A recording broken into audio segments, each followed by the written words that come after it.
Para terpidana kasus Vina tersenyum. Otto Hasibuan jadi menteri, makin yakin bebas. Masuknya nama Ketua Umum Perhimpunan Advokat Indonesia, Peradi, Otto Hasibuan dalam jajaran Kabinet Merah Putih membawa angin segar bagi terdakwa kasus Vina Cirebon. Hal ini beralasan karena sebelumnya Otto Hasibuan adalah Ketua Tim Kuasa Hukum terpidana kasus Vina Cirebon saat mengajukan peninjauan kembali, PK. Bahkan Otto Hasibuan turun langsung meninjau ke lokasi kasus Vina Cirebon dan memimpin tim kuasa hukum saat sidang PK. Kuasa hukum terpidana kasus Vina Cirebon, Titin Prialianti langsung mengucap syukur atas penunjukan Otto Hasibuan sebagai Wakil Menteri Koordinator Bidang Hukum, Hak Asasi Manusia, Imigrasi dan Pemasyarakatan. Luar biasa, ada orang yang sangat saya hormati masuk dalam susunan, ucap Titin dengan wajah sumringah, dikutip dari tayangan Nusantara TV pada Senin, tanggal 21 Oktober tahun 2024. Dikatakan Titin dengan masuknya Otto dalam kabinet ini semakin menambah keyakinannya bahwa 7 terpidana akan bebas tahun ini. Sebenarnya, kata Titin, keyakinan itu sudah muncul sejak tanggal 5 Juni tahun 2024 saat dia bersama Saka Tatal bertemu kali pertama dengan Otto dan mengungkapkan ada putusan yang salah dalam kasus Vina Cirebon. Setelah bertemu Otto itulah, dia yakin akan ada perubahan nasib yang luar biasa bagi terpidana kasus Vina. Apalagi saat ini, yang sangat saya hormati, masuk kabinet, yang betul-betul akan sangat berpengaruh terhadap kebebasan terhadap 7 terpidana.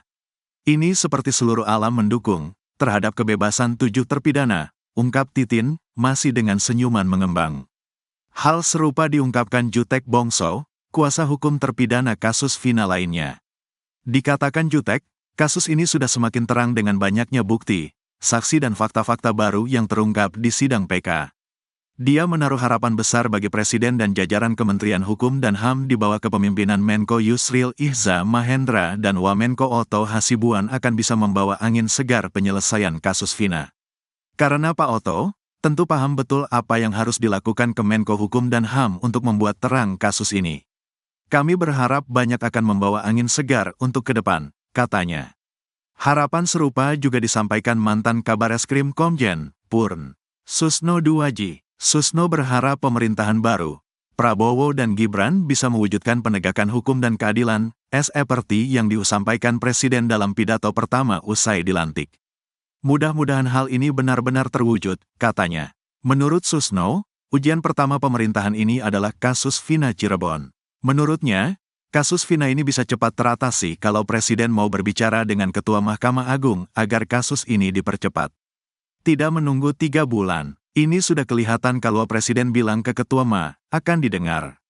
Dan kita yakin ini akan dipercepat, katanya. Menurut Susno, pergantian pucuk pimpinan di lembaga hukum seperti Kemenko Hukum, HAM, Imigrasi dan Pemasyarakatan sangat berpengaruh.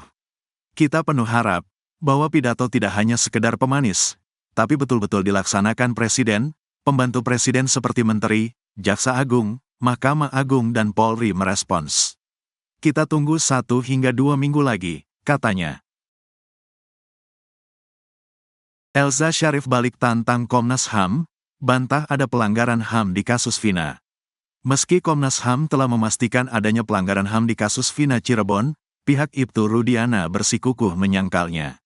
Seperti diketahui Komnas HAM mengungkap ada 3 pelanggaran HAM di kasus Vina Cirebon, yakni pelanggaran hak atas bantuan hukum, pelanggaran hak atas bebas penyiksaan dan perlakuan kejam dan tidak manusiawi, serta pelanggaran terkait proses penangkapan yang sewenang-wenang dan penahanan. Komisioner Komnas HAM, Anis Hidayah bahkan secara gamblang menyebut adanya penyiksaan yang dialami 8 terpidana. Hal itu, menurut Anis terungkap dari sebuah foto yang menunjukkan kondisi para terpidana babak belur. Pihak Komnas HAM kemudian melakukan konfirmasi pada ahli forensik dan mewawancarai 8 terpidana. Menurut Anis, para terpidana terbukti mengalami penyiksaan seperti dipukul dan ditendang. Bukti yang kami dapatkan baik dari foto awal yang kemudian kami konfirmasi kepada ahli forensik, lalu kami mewawancarai 8 terpidana ya. Kemudian juga bukti-bukti yang masih bisa kami dokumentasi. Bekas-bekas penyiksaan itu antara lain diduga mereka mengalami penyiksaan secara fisik ditendang, dipukul dengan sepatu, ujar Anis, dikutip dari tayangan telusur Tiffen. Anis juga menyebut para terpidana diduga disiksa pakai tangan kosong maupun alat. Bentuk penyiksaan baik menggunakan tangan kosong maupun alat-alat gitu dan itu terkonfirmasi karena beberapa penyidik memang kemudian dijatuhi pidana dijatuhi disiplin, lanjut Anies. Pelanggaran HAM lainnya, lanjut Anies, yakni berupa penangkapan yang sewenang-wenang. Bentuk pelanggaran HAM yang kedua adalah kami menemukan adanya pelanggaran dalam hal penangkapan secara sewenang-wenang pada tahun 2016, ujar Anies. Pernyataan Komnas HAM ini dibantah keras Elza Syarif. Tidak benar, ya buktikan, jangan asal ngomong, seru Elza di acara yang sama.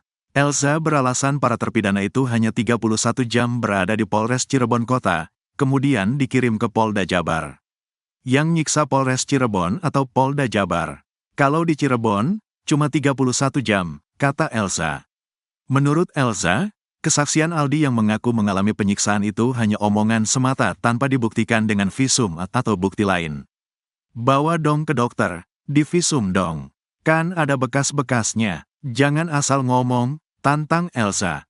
Elza lalu mempertanyakan kenapa dugaan penyiksaan itu selalu dialamatkan ke Polres Cirebon Kota, bukan ke Polda Jabar yang waktu pemeriksaannya lebih lama.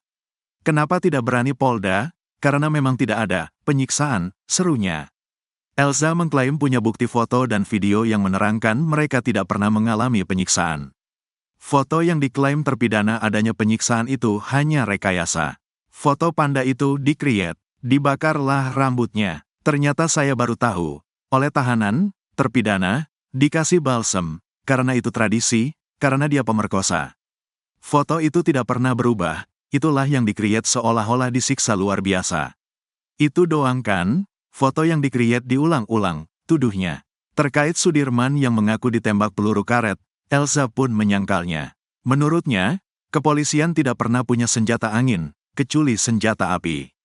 Banyak fitnah yang beredar, banyak yang bilang Aris Papua, padahal dia tidak pernah berfungsi di Cirebon Kota, sampai detik ini. Anwar, polisi, itu dipleret, tidak pernah. Gugun, hanya pembantu, dan sudah ada penyerahan dari narkoba ke Propam. Selesai, tukasnya,